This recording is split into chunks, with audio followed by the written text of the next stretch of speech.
बिस्मिल्लाहिर्रहमानिर्रहीम। स्टूडेंट्स, आज हमारा टॉपिक बेसिकली फर्स्ट ईयर का सीक्वेंस चैप्टर है, चैप्टर नंबर 6 और सिलेबस के लिहाज से इम्पोर्टेंट चैप्टर है। हम इसको डिस्कस करेंगे और इससे रेलेवेंट जो हमारी सीक्वेंस है उसको डिस्कस करेंगे।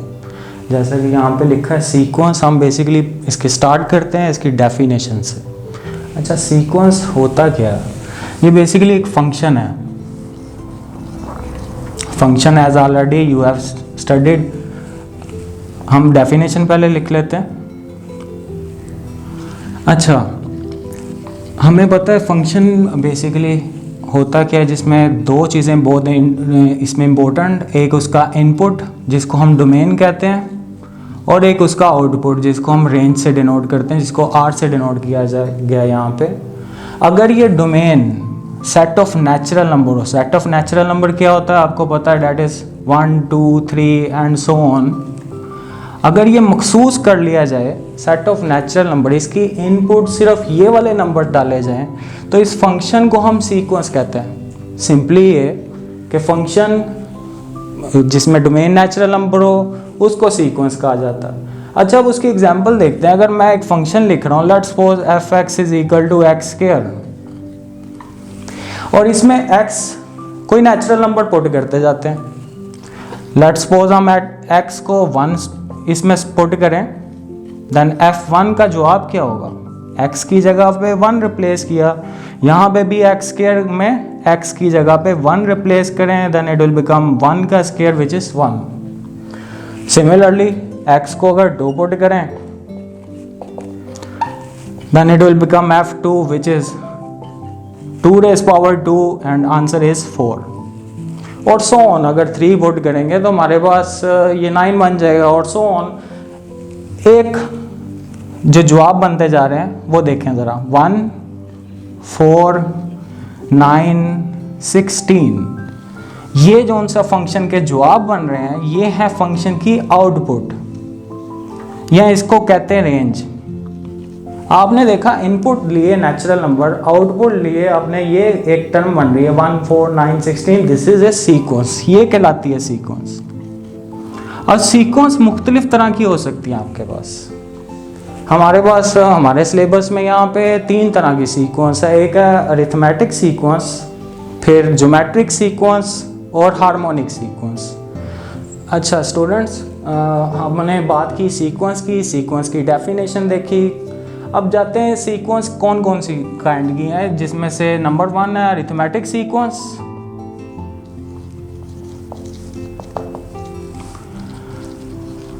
जो आपके सिलेबस में है। नंबर 2 पे ज्योमेट्रिक सीक्वेंस।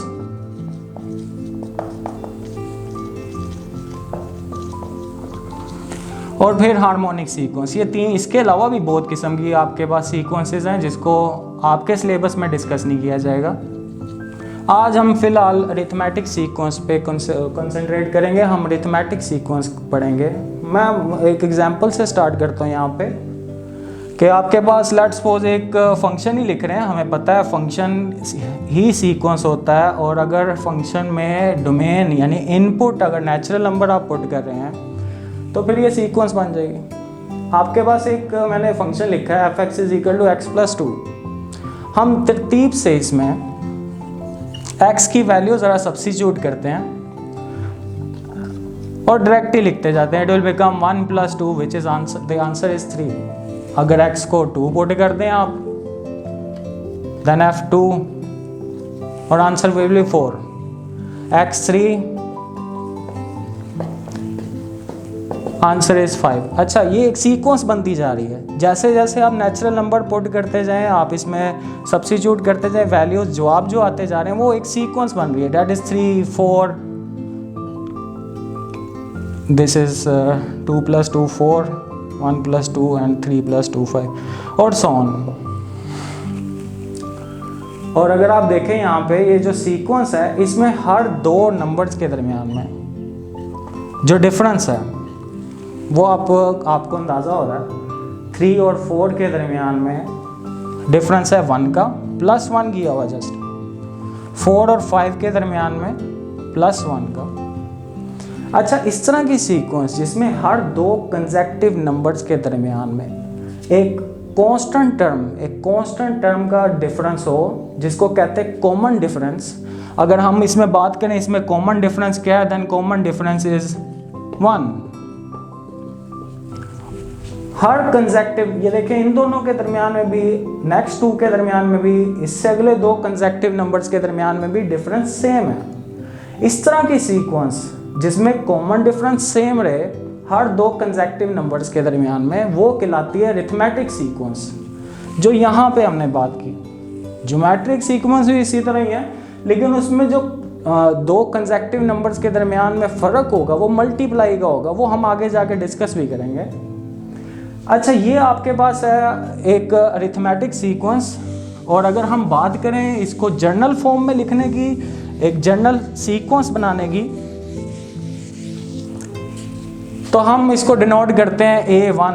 A1 से मुराद यहाँ पे क्या है, this is the term of arithmetic sequence, और इसकी पोजीशन क्या होगी ये लिखी है 1। फिर नेक्स्ट नंबर को A2 से, A3 से, A4 और सो ऑन n नंबर तक हम जर्नल फॉर्म में लिखते हैं। अब इसमें कॉमन डिफरेंस बहुत ज़्यादा इंपॉर्टेंट होता है। हम कहते हैं इनमें ये, क्योंकि हम कह रहे हैं कि अरिथमेटिक सीक्वेंस है और इसमें कॉमन डिफरेंस होगा कोई, और वो D है। हमें ये भी पता है कि हर कॉमन डिफरेंस दो कंसेक्टिव नंबर्स के दरमियान में होता। इन दोनों के दरमियान में ले लो, या आप इन दोनों के दरमियान में ले लो, या जो भी दो कंसेक्टिव नंबर्स के दरमियान। अब यहाँ पे A1 तो आपके पास फर्स्ट टर्म है, A1 में प्लस D कर दें, एक बार डिफरेंस प्लस कर दें, then it will become A2, second term बन जाएगी। इसी तरह A2 में डिफरेंस प्लस कर दें, यही common difference, then it will become A3, और A3 में आप डिफरेंस प्लस कर दो A4। इसी तरतीब को अगर हम A1 की फॉर्म में लिखना चाहें सारे नंबर्स को, तो देखें ज़रा, फर्स्ट टर्म वैसे ही, फर्स्ट टर्म में एक बार डिफरेंस प्लस किया, then it will become A2। फिर फर्स्ट टर्म में दो बार डिफरेंस प्लस कर दिए, देन A3। देखें A1 में एक बार डिफरेंस प्लस किया A2 बना, दो बार डिफरेंस प्लस कर दिए तो A3 बन गया। इस तरह लिखा हो या इस तरह लिखा हो, एक ही बात है, दोनों सेम चीज़ है। A1 में 3 टाइम डिफरेंस प्लस कर दिया जाए, then it will become A4 और सो ऑन। अब हम जर्नल nth टर्म की बात करते हैं। हम पहले nth टर्म पे जाने से पहले ज़रा रीवैल्यूएट करते हैं, रिकॉल करते हैं। अगर हमने लिखनी हो A7, then it will become A1 plus 6D, A11 A1 plus 10D। और अब जा रहे हैं इसका फार्मूला बनाने nth टर्म के लिए, और nth टर्म क्या होगी जो आपने याद रखनी है, an is equal to A1 plus n-1 into D। देखें आपने A7 निकालना हो तो यहाँ पे डिफरेंस कितने प्लस करने पड़ेंगे, 7 - 1 6, यही लिखा हुआ। आपने A11 निकालना, यानी कि जितनी पोजीशन पे जाना है आपने A1 में उससे एक कम डिफरेंस प्लस कर देना है, then it will become nth term of arithmetic sequence. आपको ये टर्म लाजमी याद होनी चाहिए। कोई भी सवाल हो, अगर आपको ये याद है, आप अरिथमेटिक में उसका पोजीशन भी बता सकते हो कि कौन सी पोजीशन पे वो नंबर है। आप ये भी बता सकते हो कि उसमें डिफरेंस कितना है। अब हम कुछ रेलिवेंट क्वेश्चन करते हैं और देखते हैं कि इसका यूज़ कैसे करेंगे, इससे हम क्या कुछ फाइंड कर सकते हैं। अच्छा डियर स्टूडेंट्स, आप एक क्वेश्चन लिखा है यहाँ पे, इम्पोर्टेंट क्वेश्चन है आपके शॉर्ट क्वेश्चन के हिसाब से, और यहाँ पे अरिथमेटिक सीक्वेंस एक दी हुई है। आपको लिखा है, लिख के दिया है, that is if an-3 is equal to 2n-5, find the nth term of the sequence. अच्छा, हमें पता है nth टर्म होती क्या है। अगर जर्नल फॉर्म में लिखी हो, this is nth term of the sequence. अगर an-3 लिखा हो, then it will become n-3 term of the sequence. A6 आप बता सकते हो, दिस इज 6th टर्म और सो ऑन। यहाँ पे हमें जाना है an-3 गिवन है और उसको हम बनाने जा रहे हैं ए एन। दोनों में अगर फ़र्क देखें, n-3 को n बनाना हो तो हमें बजाय नज़र आ रहा है अगर हम +3 किधर से ले आए, n-3 +3 कैंसिल आउट हो जाएंगे, ये n बन जाएगा। सिंपल सा क्वेश्चन। हमने यहाँ पे वही करना है, हमने जस्ट रिप्लेस करना है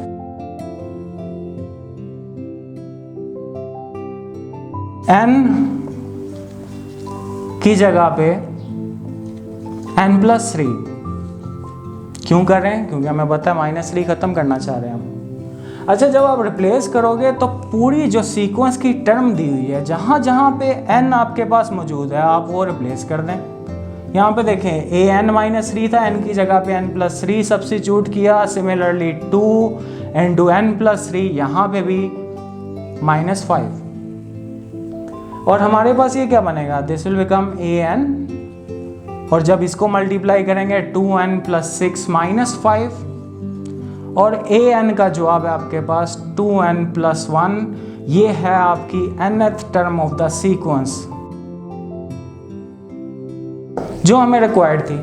ये इंपॉर्टेंट क्वेश्चन है शॉर्ट क्वेश्चन के लिए एतबार से, और बच्चे अमूमन कंफ्यूज होते हैं इस पे, और बहुत ही आसान। आपको बस ये पता है आपको टर्म कौन सी दी हुई है और आपको बनाना क्या उसे। आपने n-3 में से 3 कैंसिल करना था तो जस्ट रिप्लेस किया है, n की जगह पे n+3 +3 -3 will be cancel out, और n आपके पास मौजूद है। अच्छा, नेक्स्ट हम चलते हैं डियर स्टूडेंट, नेक्स्ट क्वेश्चन हम देखते हैं। नेक्स्ट क्वेश्चन भी अरिथमेटिक सीक्वेंस का ही है, और यहाँ पे आपको जो सीक्वेंस दी हुई है वो x 1 2 -x 3 -2x and so on, इस तरह की सीक्वेंस दी हुई है। अगर आपसे पूछे यहाँ पे फर्स्ट टर्म क्या है तो आप बता सकते हो easily, a1 first term, this one is first term, a1 है x। अगर आपको कॉमन डिफरेंस पूछा जाए तो कॉमन डिफरेंस निकालने का तरीका आप पढ़ चुके हैं। दो कंसेक्टिव नंबर्स के दरमियान में जो डिफरेंस है, this is a common difference. अगर आपने कोई से भी दो कंसेक्टिव नंबर ले लें, लेट्स सपोज आप पहले 2 लेते हैं, तो आपने क्या करना है, अगली टर्म से पिछली टर्म माइनस करनी है। जस्ट आप इन दोनों में से करना चाहते हैं तब भी यही रहेगा। आप रीचेक करना चाहते हैं, आप लेट्स सपोज इन दोनों में से कॉमन डिफरेंस निकालना चाहते हो, तो कॉमन डिफरेंस अरिथमेटिक सीक्वेंस में हमेशा सेम रहता है। हम चेक कर लेते हैं, हम माइनस करते हैं 2 -x, अगली टर्म से पिछली टर्म माइनस करने जा रहे हैं, तो 2 -x में से जब माइनस करोगे it will become 2 -x -1, the answer is 1 -x। आप देखें कॉमन डिफरेंस इन दोनों का भी वही है जो यहाँ पे निकाला। यही अरिथमेटिक सीक्वेंस की प्रॉपर्टी है। अच्छा, आपको कोई सीक्वेंस दी हो, आप उसमें फर्स्ट टर्म इजीली बता सकते हो, आप उसमें से डिफरेंस इजीली बता सकते हो। अब यहाँ पे क्वेश्चन में क्या कहा था, उन्होंने कहा find the 13th term of the sequence, आपने 13वीं टर्म बतानी। अच्छा, हमें पता है अरिथमेटिक सीक्वेंस की n टर्म भी निकाल सकते हो आप। हमें वो फार्मूला हमने देखा कि कैसे बनता है, हमें वो याद होना चाहिए। हम वो एक बार रिकॉल कर लेते हैं। an होता क्या है, this is a1 + n-1 into difference, और यहाँ पे n क्या निकालना आपने 13। तो आप पुट अगर कर दें, आप सब्स्टिट्यूट कर दें n की जगह पे 13, तो आपके पास है a13 निकालने का formula a1 + 13 - 1 that is 12d। आप a13 बता सकते हो। अब इस a13 में आपको 2 चीज़ें चाहिए, आपको a1 की वैल्यू चाहिए, आपके पास मौजूद है x, आपको d चाहिए, आपके पास मौजूद है, दिस इज 1 -x। ये दोनों चीज़ें आपके पास मौजूद हों तो आप a13 क्या जो मर्जी टर्म बता सकते हो। a1 x, हम वैल्यू पुट कर रहे हैं a1 की और d की, और जस्ट सोल्व करते हैं, इसको कैलकुलेट करते हैं। a13 हमारे पास मौजूद होगा, it will become x + 12 - 12x, it will become 12 - 11x। ये है जी आपकी 13वीं टर्म, 13 टर्म जो आपका क्वेश्चन दिया हुआ था। आपने 13 टर्म निकाल दी अरिथमेटिक सीक्वेंस की। इसी तरह आपको कोई भी और टर्म दी होती आप इजीली फाइंड कर सकते थे। आपको क्या क्या चाहिए था, आपको फर्स्ट टर्म चाहिए थी, आपको दी हुई है, आपको डिफरेंस चाहिए था, आपने निकाल लिया। अच्छा, ये दोनों चीज़ें निकाल के आप a13 निकाल चुके हो। आगे चलते हैं हम। डियर स्टूडेंट्स, नेक्स्ट क्वेश्चन की तरफ जाते हैं। हमारे पास अरिथमेटिक सीक्वेंस एक दी हुई है, उसको अरिथमेटिक प्रोग्रेशन भी कहते हैं, ए पी से भी डिनोट किया जाता है, और सीक्वेंस ये लिखी हुई है आपके पास, this is 5 2 -1 and so on. अच्छा, इस सीक्वेंस के अंदर अगर हम देखें, ये कंसेक्टिवली रिड्यूस हो रही है। 5 के बाद 2 आ रहा, 2 के बाद -1, -1 के बाद और छोटी हो जाएगी, यानी कि नेगेटिव नंबर्स की तरफ चले जाएगी। तो कोई परेशानी की बात नहीं है इसमें। हमें क्या चीज़ें चाहिए यहाँ पे, हमें इसमें चाहिए क्या होता है, फर्स्ट टर्म हम इजीली देख सकते हैं यहाँ पे, this is 5 which is given. Next term difference हमें चाहिए होता है, हम इजीली फाइंड कर सकते हैं। हमें पता है 2 कंसेक्टिव नंबर में से अगली टर्म में से पिछली माइनस कर दें, देन 2 - 5 विच इज -3, तो ये आपके पास कॉमन डिफरेंस। इसी तरह अगर आप इन दोनों के दरमियान में से निकालना चाहते हो तो फिर वो भी सेम निकलेगा डिफरेंस, -1 - 2, दिस इज आल्सो -3। तो common difference will remain same, will remain constant, और आपके पास ये फर्स्ट टर्म भी मौजूद, डिफरेंस भी मौजूद, और हमें चाहिए क्या, ज़रा उस पर जाते हैं, क्वेश्चन को रीड करते हैं। लिखा है which term of this arithmetic progression, इस अरिथमेटिक प्रोग्रेशन की कौन सी टर्म जाके बनेगी -85। यानी कि हमें अगर an में देखें, an से मुराद क्या होता है, nth टर्म। ये n बताता है उसकी पोजीशन के कौन से नंबर पे जाके ये टर्म आएगी। हमें यहाँ पे nth टर्म दी हुई है लेकिन n नहीं पता, हमने वो n बेसिकली फाइंड करना। हम उसी फार्मूले पे जाते हैं जो हमें अरिथमेटिक सीक्वेंस का एक ही फार्मूला जो आपको याद रखना है वो देखते हैं, रिकॉल करते हैं। an is equal to a1 + n-1 into difference. यहाँ पे आपको an दे दिया हुआ है, an कितना दिया हुआ है साइड पे लिख देते हैं, दिस इज -85, क्योंकि कहा था कि -85 इस सीक्वेंस में कहीं पे आएगी, वो कहाँ पे आएगी ये आपने बताना। an आपके पास -85।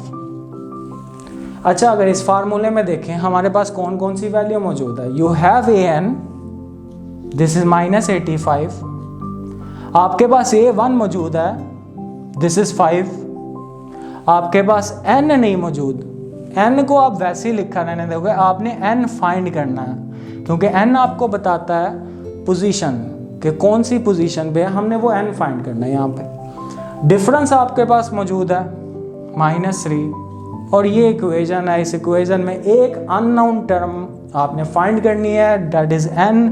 अभी निकाल लेते हैं, सिर्फ जस्ट कैलकुलेशन करनी है आपने। अच्छा, जब कैलकुलेशन आप करेंगे -85 + 5 विल बिकम -5, क्योंकि आपने जगह चेंज की उसकी, n-1 into -3, -85 - 5 will become -90 is equal to n-1 into -3, and n-1 अगर आपने n निकालना तो हम n को एक साइड पे अलग कर रहे हैं, n-1 कितना बनेगा, -90/-3, बाकी इस साइड पे लिख देते हैं, minus will be cancel out, 90/3 will become 30, and -1 is equal to 30, और यहाँ से अगर आप n आप निकाल सकते हैं, n will become 30 + 1, यानी कि n है 31। ये आपको क्या बता रहा है कि -85 वाली टर्म कौन सी पोजीशन पे जाके आएगी, वो पोजीशन है 31st पोजीशन पे जाके आप इसको रिड्यूस करते जाएं, 5 के बाद 2 -1 -4 और सो ऑन, 31st पोजीशन पे जाके ये टर्म आएगी -85। तो आपने जो फाइंड करना था वो आप फाइंड कर चुके हैं कि आपने पोजीशन बता दी है -85 इस सीक्वेंस में कहाँ पे आएगी। जी स्टूडेंट्स, नेक्स्ट क्वेश्चन पे जाते हैं। नेक्स्ट क्वेश्चन भी अरिथमेटिक सीक्वेंस का एक इम्पोर्टेंट क्वेश्चन है, और क्वेश्चन रीड करते हैं ज़रा। हाउ मैनी टर्म्स, कितनी टर्म्स आपके पास are there in the arithmetic progression, arithmetic sequence में कितनी टर्में होंगी। अब वो अरिथमेटिक सीक्वेंस आपको दी नहीं हुई है सच, आपको उसमें कुछ उसकी मखसूस चीज़ें जो आपको चाहिए होती हैं जस्ट वो दे दी हैं। वो हैं क्या क्या, आपको फर्स्ट टर्म दे दी है, डैट इज़ 11, आपको nth टर्म दे दी है दैट इज 68, आपको इनका कॉमन डिफरेंस दे दिया है d। आपको फिर रिकॉल कर लेते हैं, आपको अगर फार्मूले में देखें तो आपको यही चीज़ें तो चाहिए होती हैं, a1 + n-1 into difference. an मौजूद है, फर्स्ट टर्म मौजूद है, डिफरेंस मौजूद है, आपको n फाइंड करना है क्योंकि n आपको बताएगा कि कितनी टर्में आपके पास मौजूद है, यानी कि a1 फर्स्ट टर्म से इस टर्म तक के दरमियान में टोटल कितनी टर्म्स आपके पास मौजूद हैं।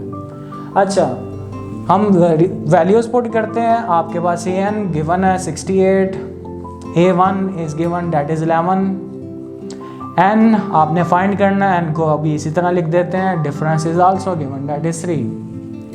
अब इस इक्वेशन को जस्ट सोल्व करके आपने n की वैल्यू फाइंड करनी है। 68 minus 11 will become n-1 into 3, और जब आप इसको माइनस करेंगे यू हैव रिमेनिंग टर्म 57, और 3 आप इधर जाके डिवाइड कर दें क्योंकि यहाँ पे मल्टीप्लाई हो रहा था, 57/3 दैट विल बिकम 19, और n-1 अगर 19 है तो n will become 19 + 1 which is 20। तो ये 20 टर्में होंगी आपके पास, टोटल 20 टर्में होंगी जो उसने पूछा था। 11 से 68 जो सीक्वेंस बन रही है उनके दरमियान में कितनी टर्में मौजूद होंगी, द आंसर इज़ 20।